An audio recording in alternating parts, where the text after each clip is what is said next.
recording. Oh, okay, now we have. All right, and I'm going to drop out right now, and you're ready to go.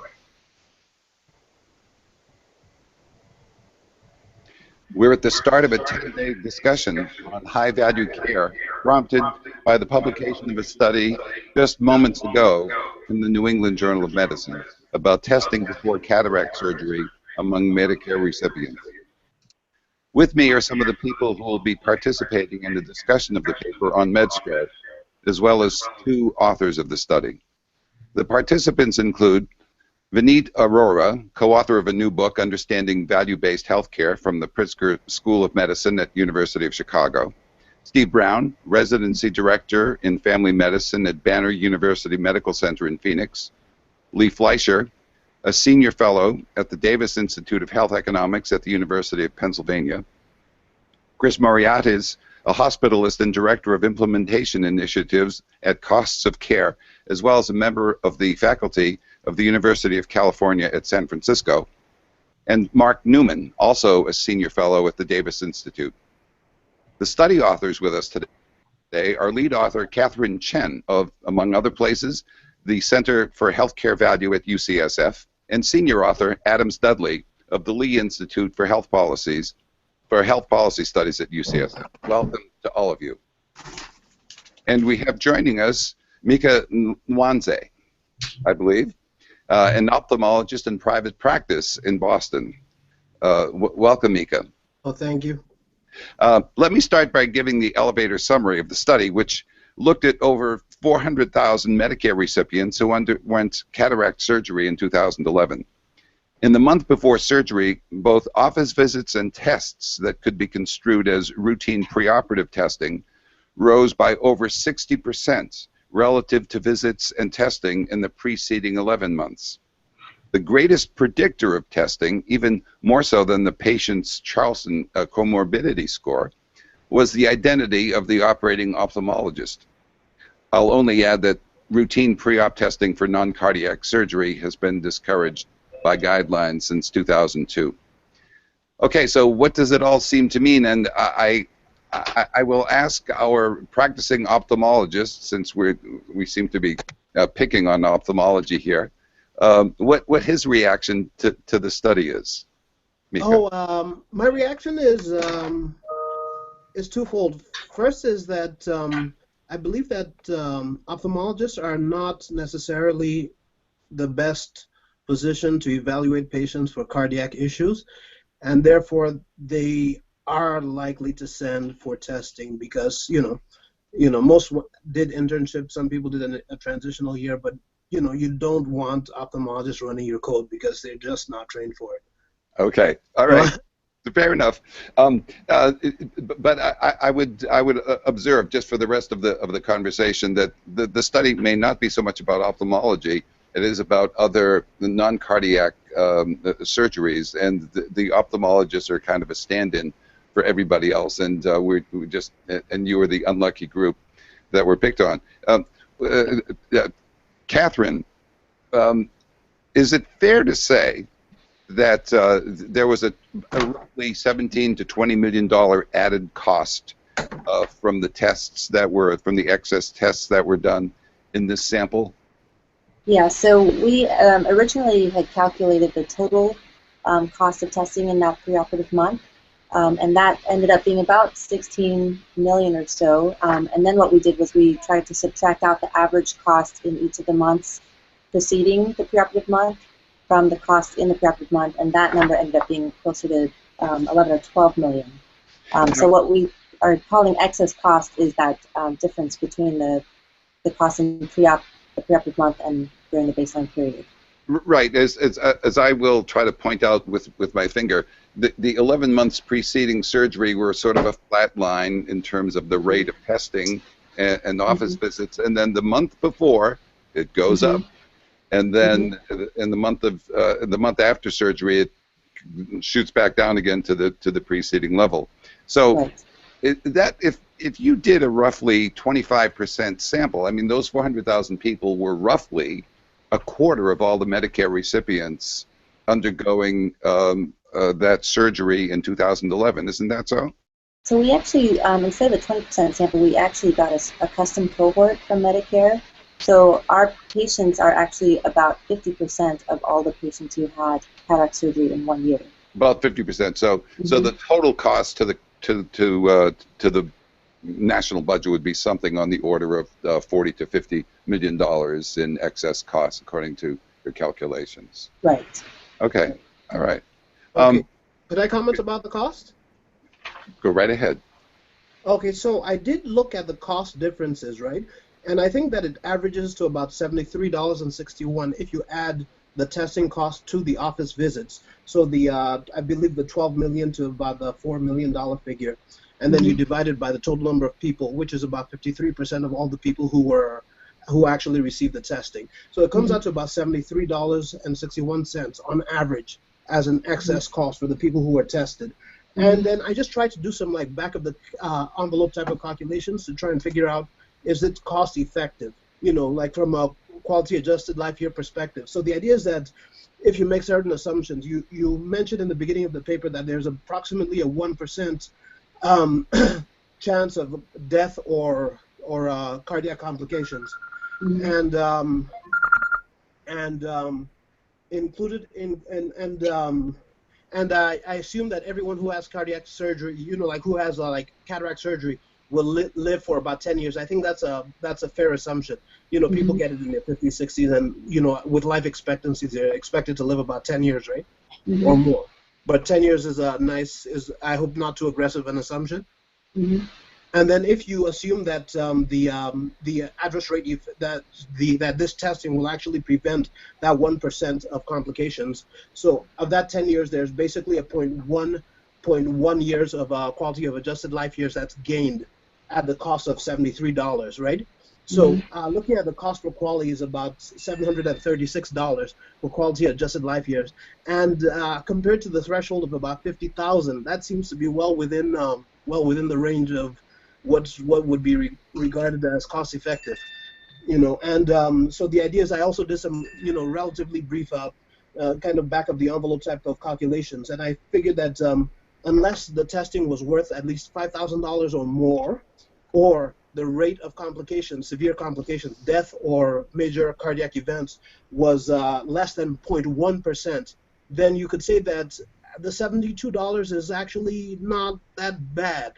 Okay, Dr. Nuance, I want to give Adams Dudley a chance, the senior author, to address some of your concerns. I heard you say that testing that the patients underwent would reduce the 1% of complications. I don't know whether everyone agrees with that, but let's see what Adams has to say about it. Okay. Well, there are randomized controlled trials addressing the question that say that the testing does not prevent any complications. So the rate is low, and randomized controlled trials of patients who had pre-op testing and patients who did not have pre-op testing show no difference in outcomes. Okay. Now, in hospital clinics, there was slightly more testing, and it got me to thinking, who was benefiting from the added testing? Was it a habit of the hospital to because the patient was nearby, near the lab, to send them to the lab for a CBC or something like that? Could that be a factor here? And I'll throw that question out to all of you. I think if you say, is it a habit, I think that's possible. I don't think the anesthesiologist in the pre-op clinic is profiting in any way from this. So I don't think that's financially driven by the anesthesiologist. But is it possible that just having the lab right down the hall from where you see the anesthesiologist ahead of time, and it's a little easier, and it's a habit that they do with their cardiac surgery patients and then they do it with their cataract surgery patients? Is that a possible explanation? Certainly. Yeah. I think I'd just interject one more potential mechanism where it could be related to profits, and that has to do with the likelihood of case cancellation in certain circumstances, and that there may be a belief among surgeons or anesthesiologists that the patients who have more preoperative testing might be less likely to get canceled on the day of surgery. Oh. There also is a difference, statistically Fleischer, between those who have surgery at hospital-based clinics rather than outpatient centers. So, and some of this testing may have been done because it's the first time someone's seen by some of these patients, seen by a physician. So although I agree entirely, I was at the institution that did the large-scale randomized trial, that it's unlikely this will make a difference and agree it's low-value care. There are, I'm not always sure it's a profit motivation as opposed to what I think is being shown as a practice pattern. Yeah. Would anyone else like to weigh in? Oh, in terms of benefit, may I kind of comment on that? Sure. So I deal with an urban population that's minority heavy, as well as that don't necessarily have very good health care. So there have been many patients. For example, one guy comes to mind who discovered he had hypertension, discovered he had Hep C, discovered he had diabetes, and then discovered that he had varices after he got a PCP after I saw him. You know what I mean? So I think that for those patients, I don't know if there can be a benefit. So I don't know. Like if you compare people who have relatively good baseline health care, I don't know that you find a difference versus people who don't. And then the second thing is a bit of an anecdote. I went to India and I was operating in India, and in one of the institutions I was at in India, there was no preoperative testing done. People were gotten from camps. So rural people were gotten from camps, and they were basically brought to the hospital, operated on, and sent home. And there was a guy who actually had a heart attack on the table. He lived, but it was a quite scary experience, at least for me. It definitely made an impression on me because this guy had no pre-op testing. His blood pressure was about 200, and then he ended up getting cath, etc. And so, I'm wondering if those are the cases in which this might make sense. And then again, my experiences are kind of shaded by my impressions are shaded by my experiences. So I don't know if that is generalizable or not. As all of our impressions are, right? Is this? Could we attribute any of this to defensive medicine? Are we thinking that? And this is a modest amount of money given the entire cost of healthcare. But is some of this defensive medicine, do we think? So I think the story that was just told is really important to show exactly what the problem is here. In that when we talk about defensive medicine and people talk about, tongue-in-cheek, CYA medicine, it's really cover your anxiety medicine more than anything else. I don't think it's the fear of being sued. It's the fear of missing something. It's the fear of thinking back to that one case that you had, as you talked about. And I think it's, the dramatic case of a MI on the operating table sticks with you more than all those cases that you don't see that you send for pre-op testing. They end up getting an unnecessary cath, they get an unnecessary stent, and they have all these downstream effects from the testing. It doesn't have the same sort of feedback loop that sticks with us. And so I think this is a great example of why are people not following guidelines in arguably one of the most low-risk surgeries with the best evidence showing that pre-op testing doesn't work. And it comes down to, once again, our own fears and our own anxieties and our own anecdotes. I think it's also important to point out that even though we looked at office visits in our study, the guidelines actually say that it's appropriate to have a preoperative office evaluation prior to their surgery. It's the routine testing that is not supposed to be done. And so that patient, if they had gone to the office and gotten their baseline blood pressure checked, probably would have ended up getting a workup because of the hypertension to begin with, and therefore may have prevented that event. So I agree that the office evaluation could have helped, but we're trying to nail down the fact that the routine preoperative testing with no other underlying indications is what we're trying to prevent here. And again, the guidelines are that the office visit is necessary only if there's something going on. So for the vast majority of patients who are fine, there's no need for testing or an office visit. But if you have doubt, as was pointed out with a patient with a blood pressure of 200, then by all means. In addition, if the patient doesn't have a PCP, we're definitely not saying don't get them a PCP. If you can do that, that's a big service to the patient and to the community. But for a patient who's stable and settled, which is the vast, vast majority of them, there's not much to be gained from testing and visits. This paper, Go ahead. this paper is brilliant, and I think what it's about is why do we not have the will to stop doing these low-value activities? I'm sure Chris and Vineet would agree with me. This is about low-value care. This is about doing things that at least 6 specialty societies in the Choosing Wisely campaign have said, this is not beneficial, we should stop doing this. And what this paper is about is, why can't we stop doing that? So one of the interesting things that Oops, your microphone has just cut out. Whoever started to say one of the most interesting things. Go ahead. So one of the most interesting things is, and I will disclose I was the chair of the committee that wrote the American College of Cardiology guidelines, is that we also have seen, and they've published data to show that preoperative cardiac evaluation occurs a lot in these patients undergoing cataract surgery, which again makes no sense. And I would actually say what's really unique is cataract surgery is one of the lowest risks.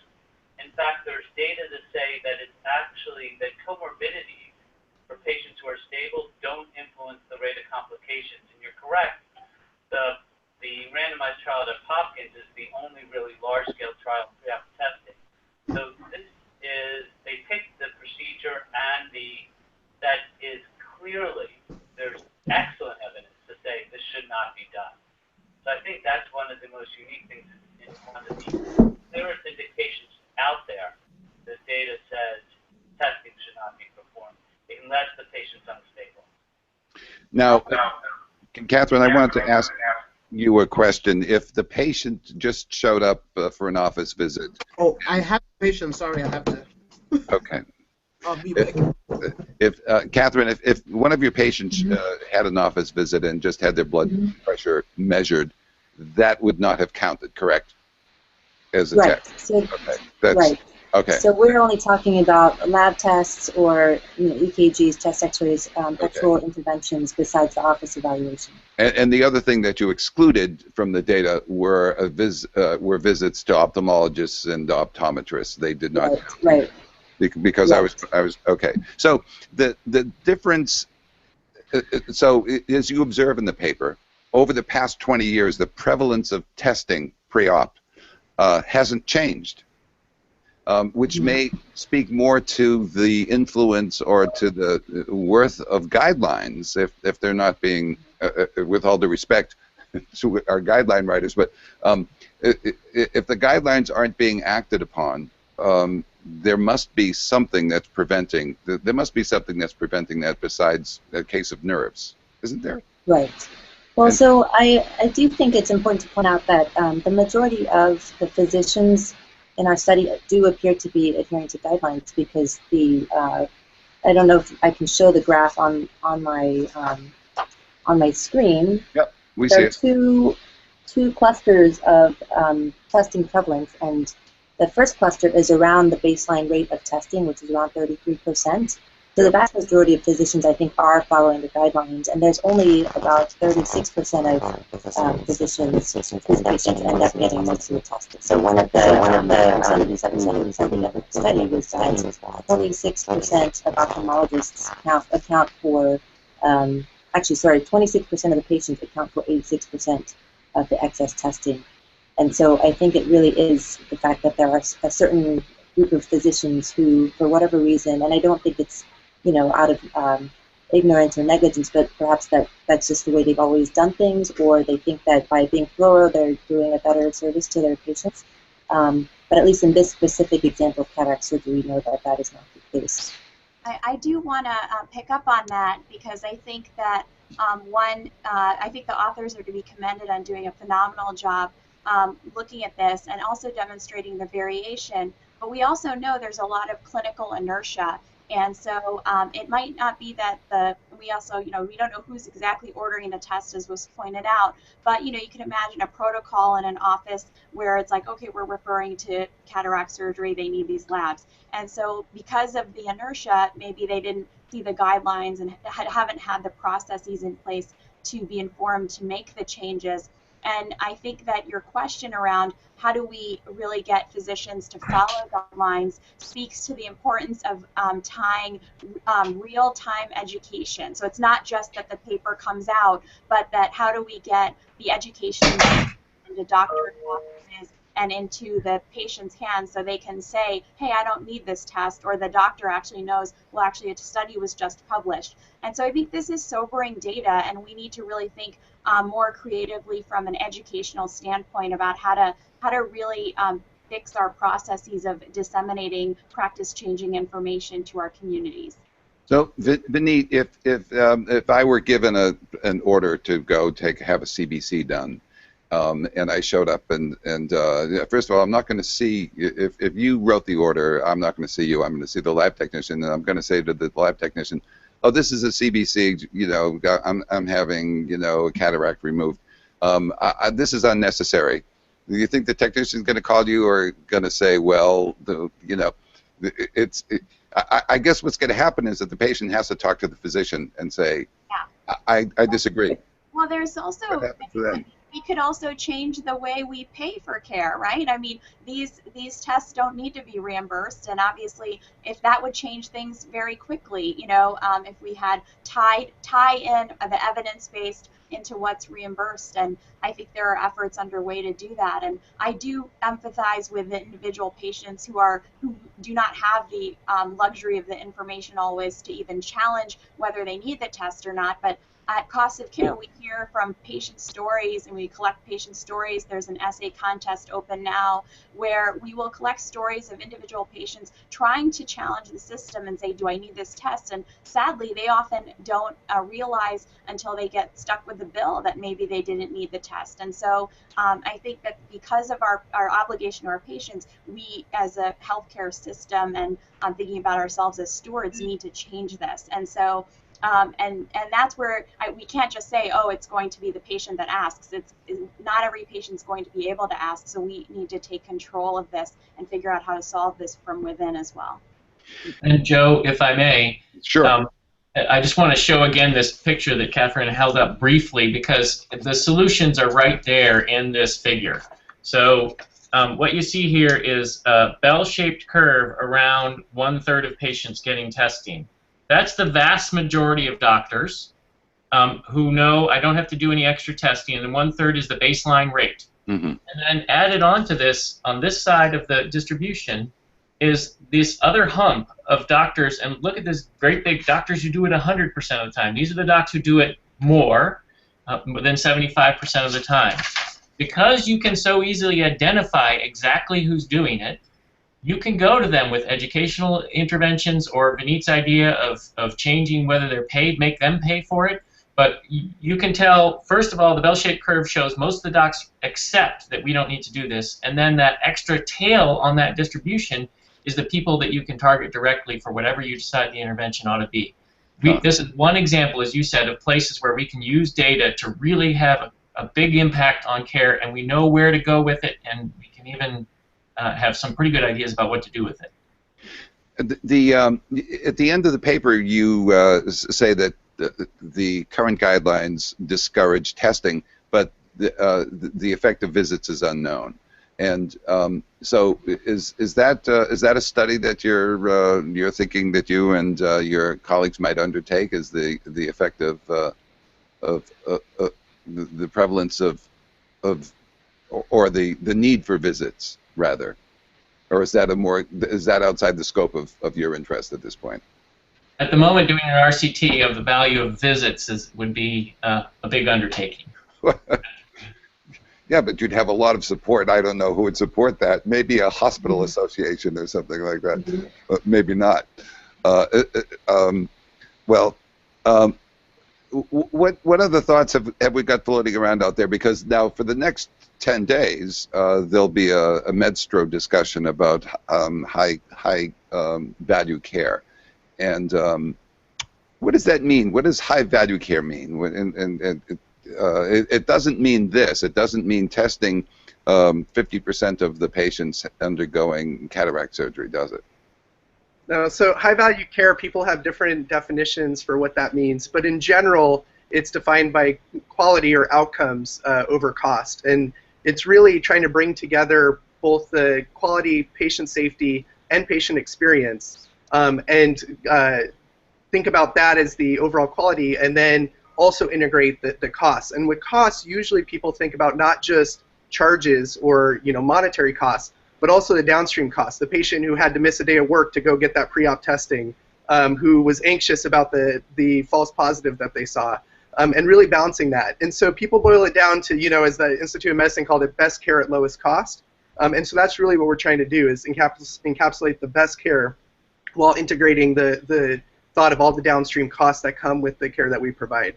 And as you mentioned, this is clearly an example of low-value care where we have clear evidence that it's not providing quality for the patients, but is clearly resulting in costs. Yeah, it's too bad that we lost Dr. Nwanze because one of the things that testing does, as we see in many articles, is it uncovers things that are abnormal in the realm of statistics, but have no clinical meaning, and then people get treated for their lab values, and there can be some bad outcomes for that as well. So it's a kind of a thing that builds on itself. The more testing you do, the more trouble you're likely to get in one interpretation of that. Right. And the patient who gets the unnecessary stent, I think a lot of times ends up going to their ophthalmologist and thanking them for, quote unquote, saving their life.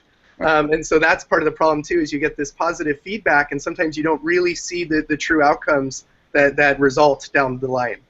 But we have studies to show us what happens. Well, I want to thank you all for your participation. Unless somebody has some closing words, I will give the authors the last word on this. So I'd like to just make one comment about low-value care, and the key question, I think, is engaging the patients. As we look at patient satisfaction measures and issues of what patients want, I think the hard part is to getting patients to understand that not getting everything is sometimes in their best interest. While it's easier to say, get more testing. So I think that part of this discussion, certainly the person who's doing 100% testing is not having any conversation. The person who's maybe doing 30 to 40% testing, the question is why. And it's not just the physician side, but I think engaging our patients, which is what Choosing Wisely is about, is really important. And now to the authors.